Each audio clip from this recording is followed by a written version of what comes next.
오늘 우리에게 주신 하나님의 말씀은 누가복음 3장 3절부터 6절까지입니다. 3절부터 6절까지 함께 교독하도록 하겠습니다. 제가 먼저 3절 읽겠습니다. 요한이 요단강 부근 각처에 와서 죄 사함을 받게 하는 회개의 세례를 전파하니 선지자 이사야의 책에 쓴 바 광야에서 외치는 자의 소리가 있어 이르되 너희는 주의 길을 준비하라. 그의 오실 길을 곧게 하라. 모든 골짜기가 메워지고 모든 산과 작은 산이 낮아지고 굽은 것이 곧아지고 험한 길이 평탄하여질 것이요 모든 육체가 하나님의 구원하심을 보리라 함과 같으니라. 아멘. 누가복음 20번째 시간으로 함께하고 있습니다.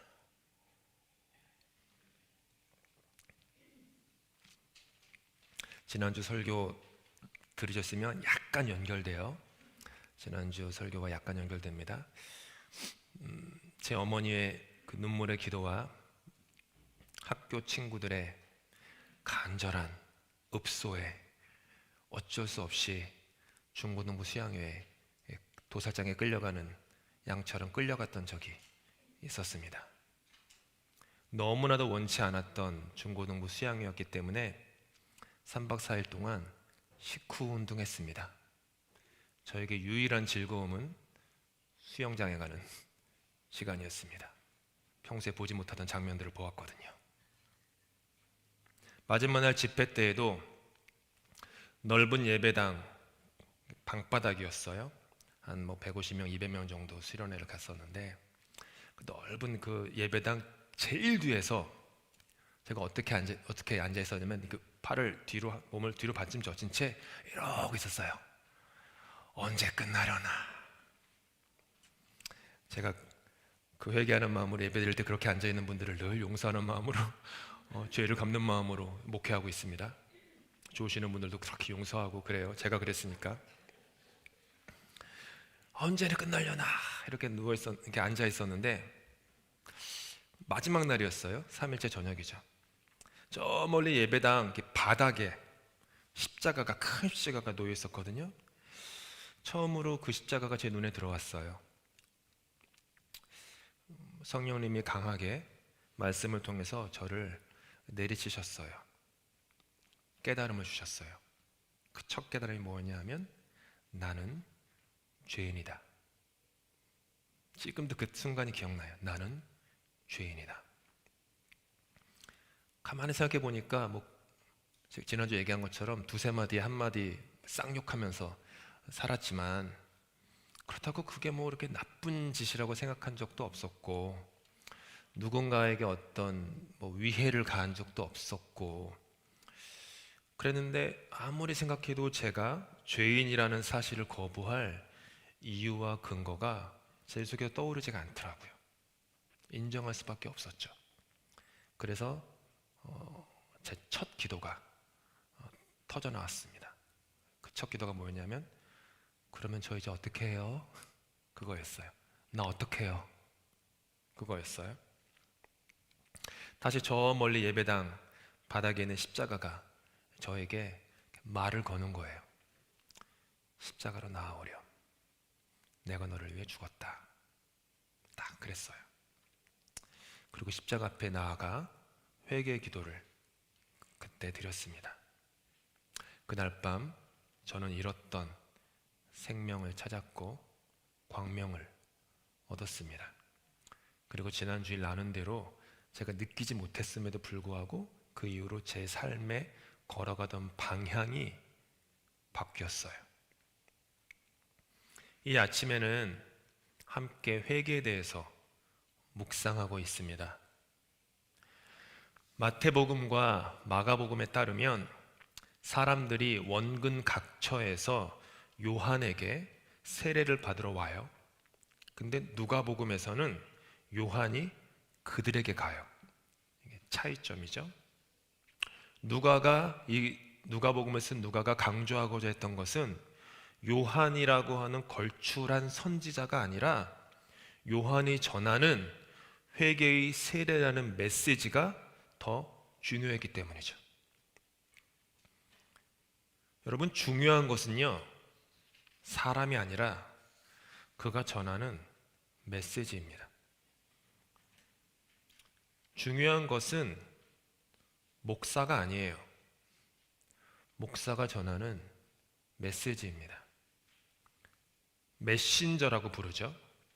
메신저는 그저 손가락이에요. 만약 이 손가락이 달을 가리킨다면 우리는 손가락이 아니라 이 손가락이 가리키는 달을 봐야 돼요. 손가락만 바라봐서는 진리를 깨달을 수도 변화가 일어나지도 못하죠.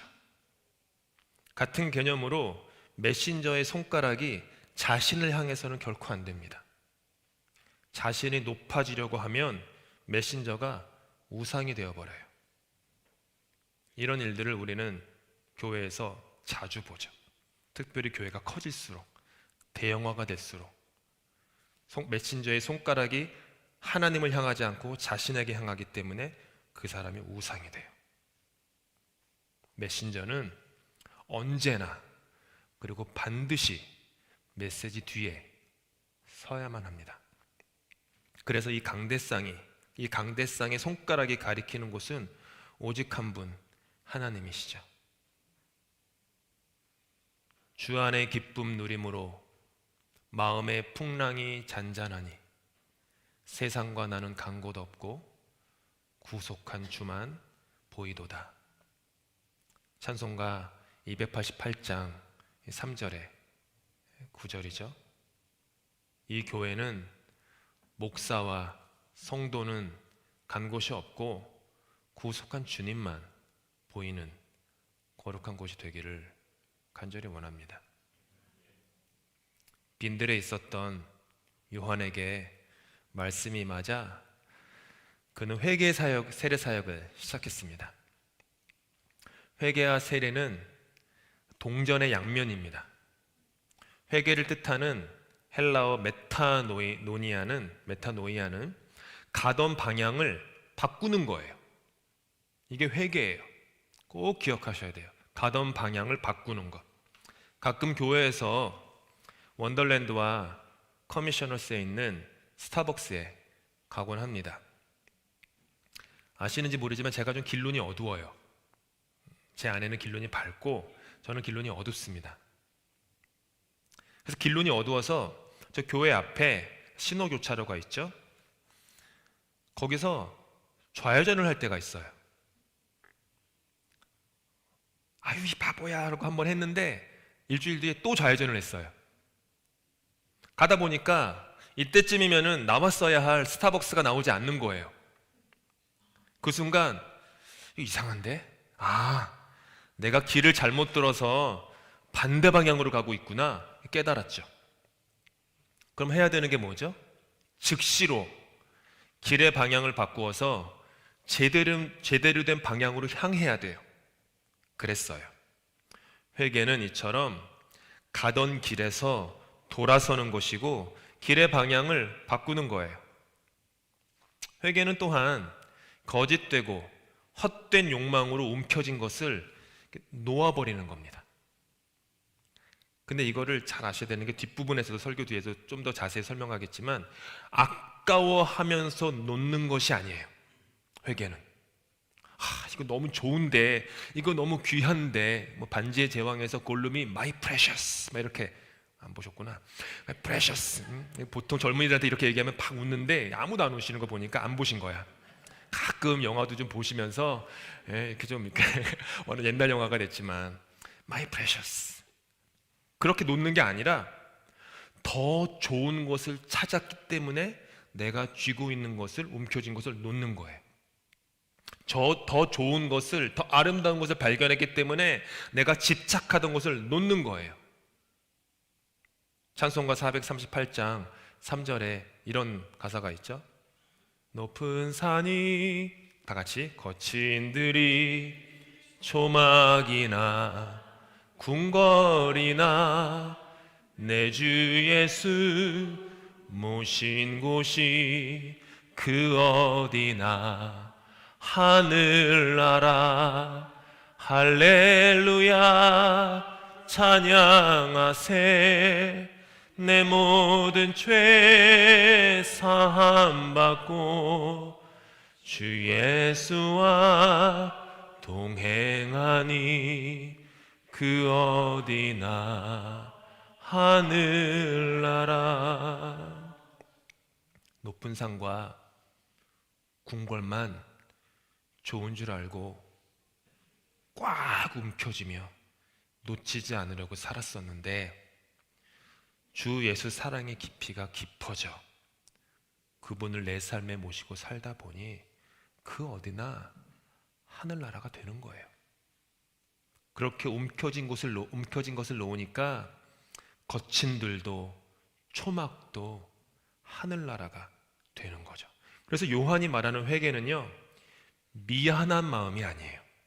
대부분의 성도님들이 회개 그러면 죄송한 마음 좀 가지는 거,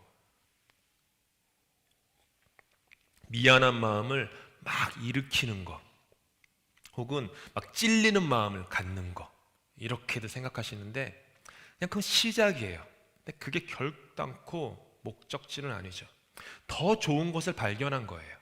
더 좋은 것을 발견했기 때문에 그 사람에게 회개를 통해서 움켜쥐던 것을 놓고 가던 길의 방향을 바꾸는 것은 너무 당연스럽고 너무 자연스러운 거예요.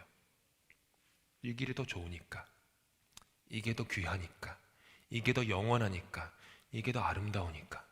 그걸 못 보면 회개할 수 없죠. 그냥 늘 교회 와서 죄송해요, 찔려요 하면서 자기의 그 감정을 자해하는 그 정도 기도밖에 할 수 없는 거죠. 그래서 회개의 다른 면이 바로 세례입니다. 세례를 뜻하는 밥티스마라는 것은 온몸을 물에 담그는 행위예요. 사람의 생명은 어디에 있죠? 호흡에 있어요. 우리 코끝에 호흡에 있어요. 그래서 사람이 물 속에 완전히 담겨지면 뭐죠? 사람은 죽습니다. 세례는 죽음이에요. 잘못된 길, 잘못된 생각, 잘못된 습관을 향해 불나방처럼 질주하던 그 뜀박질에 대한 죽음, 그것이 세례예요. 그리고 물에서부터 얼굴이 이렇게 올라오면 우리는 숨을 다시 하고 크게 들이쉽니다. 그래서 세례는 새 생명이에요. 누구든지 그리스도 안에 있으면 새로운 피조물이라. 이전 것은 지나갔으니 뭐라고요? 보라, 새 것이 되었도다. 그렇기 때문에 회개의 구체적이고 실천적인 표식이 세례가 되는 거죠. 이와 같은 회개의 세례에 대해서 요한은 이사야서 40장 3절에서 5절 인용하면서 구체적인 삶의 방향을 촉구하고 있어요. 움푹 패인 곳들은 메워지고 높은 것은 낮아져야 한다라고 얘기하죠. 굽은 것은 곧아지고 뾰족한 곳은 평탄해야 전다. 그리스도께서 우리 인생길에서 걸으실 길이 있는데 그렇게 길을 예비해야 한다고 하는 거예요. 요한이 선포하는 이 메시지를 들은 사람들은 누구나 다 떠오르는 게 있었어요. 뭐냐 하면 저 옛날 바벨론의 포로 생활을 마치고 유대 땅으로 돌아오는 그 모습을 그들은 그렸어요. 지도를 보시면 아시지만 바벨론과 유대 땅으로 돌아오는 그 사이에는요, 시리아 사막이 있어요. 반드시 거기를 통과해야만 했어요. 그런데 그 길에는 골짜기, 높은 산, 굽고 험한 지형으로 가득 차 있었어요. 그래서 왕이 그곳을 행차할 때에는 미리 모든 행로를 평탄하게 만들었어요. 평탄해진다는 것은 우리의 교만한 마음이 낮아지는 거죠. 굽은 것은 속인다라는 뜻이기 때문에 자신을 속이고 남을 속이는 굽은 마음이 정의와 공의라고 하는 다리미로 곧게 펴져야 된다라는 뜻이죠. 험한 곳은 온갖 종류의 악이 그렇게 모여있는 움푹 패인 웅덩이이니까 평탄하게 그곳이 메워져야 된다. 평평하고 평탄하고 곧은 시온의 대로가 우리 삶 가운데 깔리는 거죠. 회개의 세례를 받은 삶에는 이와 같은 구체적인 실제적인 변화가 일어납니다. 다음 주에 묵상하겠지만 세례 요한은 거기에 대해서 아주 구체적으로 세 가지의 예를 들면서 이렇게 하십시오 라고 얘기를 해요. 다음 주에 계속해서 묵상할 텐데요. 만약 우리의 신앙생활이 그저 형식적이고 외식적인 종교 행위의 수준에 멈춰 있다면 그냥 죄송한 마음만 살짝 들 뿐 삶을 말씀의 진리 위에 결단코 바로 세울 수 없습니다. 수많은 찬양과 간절한 기도 그리고 몸을 깎는 봉사를 한다 하여도 마음이 욕망과 욕심으로 가득하다면 세례의 형식은 받았으나 세례의 삶은 결단코 살 수 없는 것입니다. 사도행전 8장에 나오는 이야기가 우리에게 이것을 아주 잘 설명해 주고 있어요. 초대교회 7 집사 중에 한 명인 빌립이 초대교회 역사상 처음으로 사마리아에서 전도를 했어요. 많은 사람들이 이 빌립 집사의 전도를 통해 물로 세례를 받고 새 사람이 돼요. 그곳에는 그 지역에서 매우 유명한 그 마술사 시몬이라는 사람이 살고 있었어요.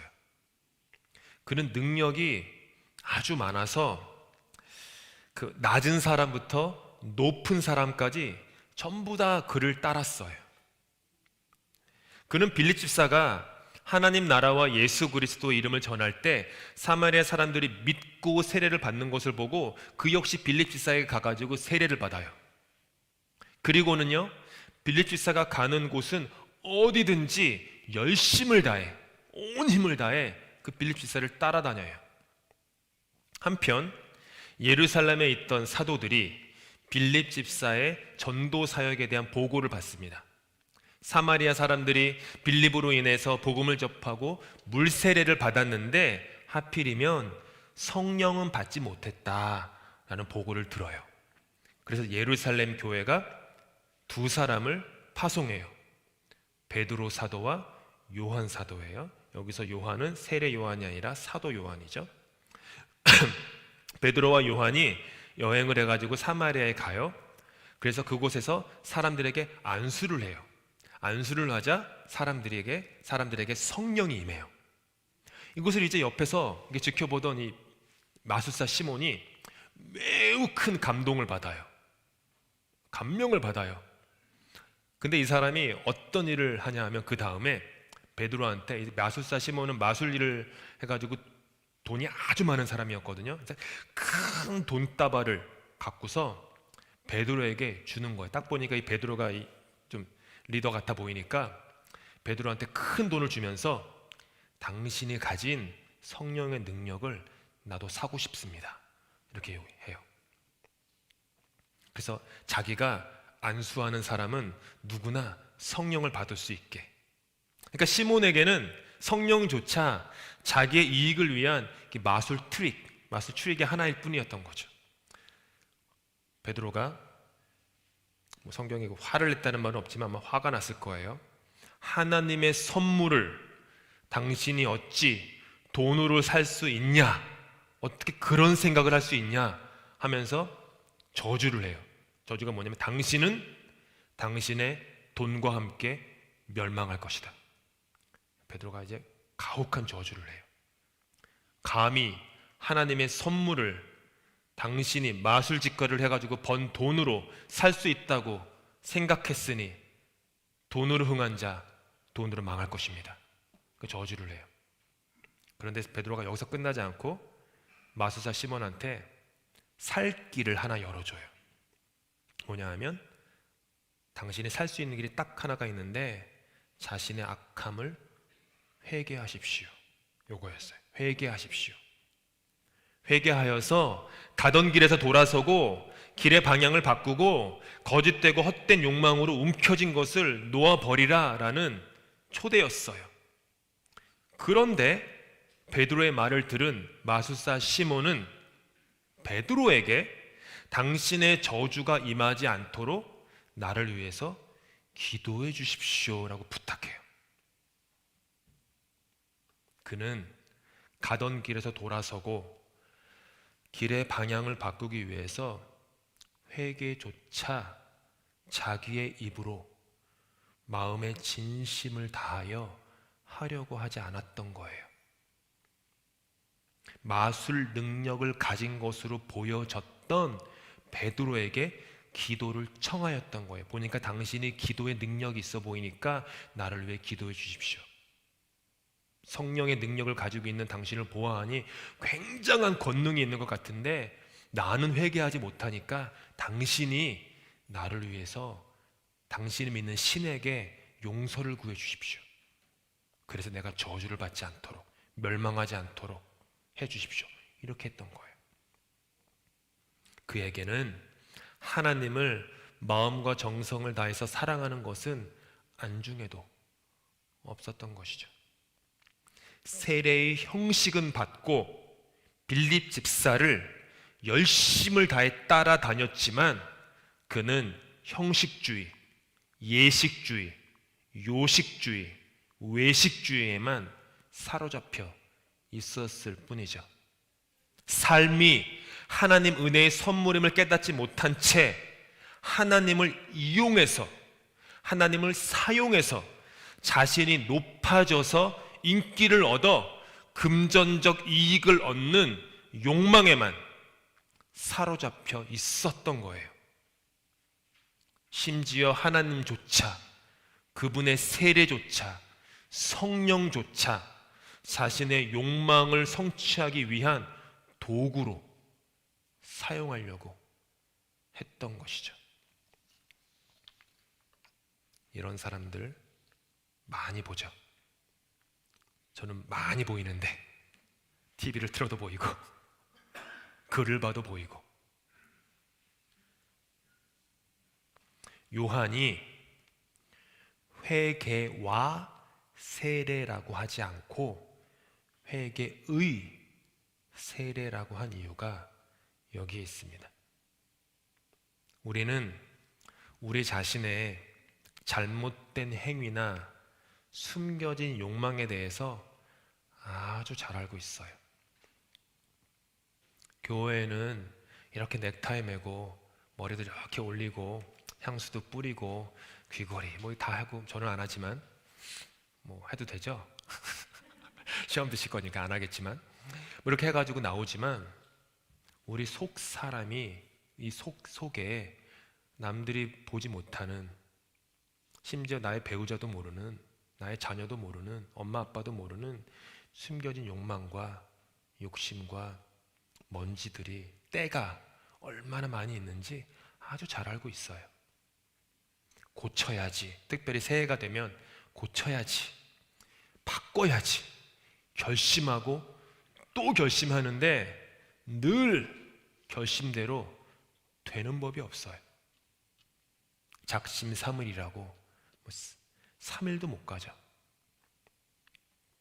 그저 미안한 마음, 찔리는 마음 정도의 감정 소모만 쉼없이 반복해요.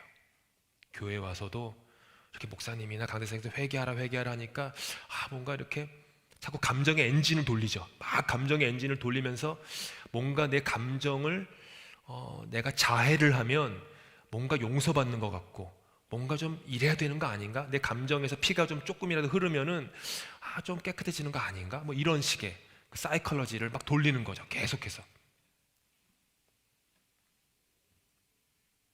근데 회개는요, 아이러니인데 굉장히 어려운 것 같은데 굉장히 쉬워요.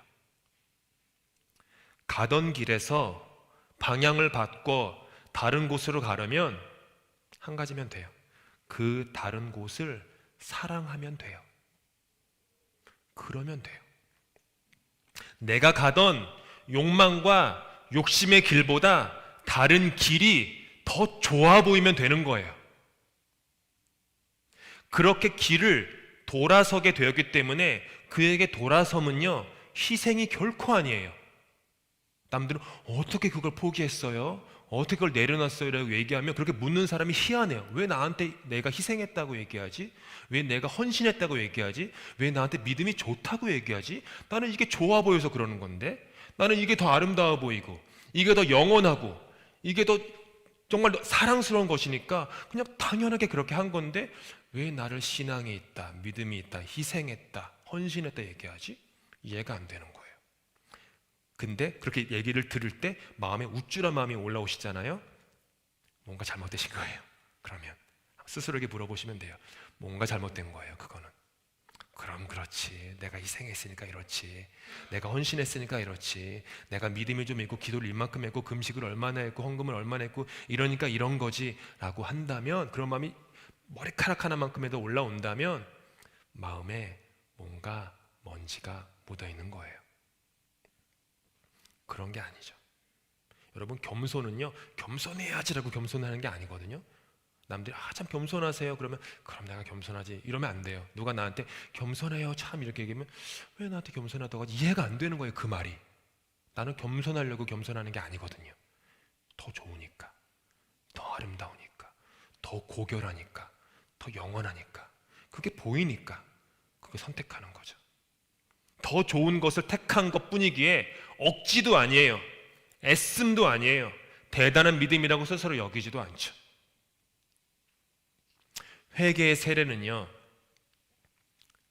그래서 이런 거예요. 사랑을 우리 안에 키우는 거예요. 사랑이 우리 안에서 자라고 깊어지면 우리도 모르는 사이에 회개의 세례의 열매가 우리 삶에 구체적이고도 실제적으로 맺혀져 있을 거예요. 제가 지난주에 말씀드린 것처럼 그렇게 기도원에서 예수님을 인격적으로 경험한 후에 한 일주일쯤 지났을까? 혹은 2주 지났을까? 그 아파트 단지를 걷다가 태양빛이 내리쬐는데 제가 문득 깨달았다고 했잖아요. 두세 마디에 한 마디는 쌍욕을 하면서 사람들을 저주하고, 저주까지는 아니고 매우 냉소적이고 뭐 그렇게 살던 내가 어느 날 내 입에서 그게 사라진 거예요. 몰랐어요. 그랬는 줄. 제가 막 예수님께 기도한 다음에 내가 이제 크리스찬이 됐으니까 욕하지 말아야지, 다른 사람을 저주하는 말을 말하지 말아야지 하면서 막 애쓰고 노력하고 그러지 않았어요. 예수님 사랑하게 되고 사랑에 푹 빠지게 되고 말씀을 사랑하게 되고 성령이 임하니까 저도 모르는 사이에 그런 것들이 사라지는 거예요. 내가 뭘 끊어야지 한다고 끊어집니까? 안 끊어지죠. 더 좋은 것을 사랑하게 되면 보이지도 않는 거예요. 여러분 인생에 한 가지 소원이 있으십니까? 일천번제를 드린 솔로몬에게 하나님이 네 소원이 무엇냐? 라고 물으시자 솔로몬 왕은 나라를 잘 다스릴 지혜를 달라고 했어요. 스스로 진지하게 고민을 했었어요. 하나님이 만약 저에게 동이야, 네 소원이 뭐냐? 라고 물으신다면 나는 하나님께 뭐라 답할까? 1초의 고민도 없이 제 마음에 단 한 가지 소원이 떠올랐습니다. 주님, 더 사랑하게 해주세요. 1초의 고민도 없었어요. 지혜 있으면 좋지만 저는 왕도 아니고 누구를 치리할 사람도 아니고 주님 더 사랑하게 해주세요.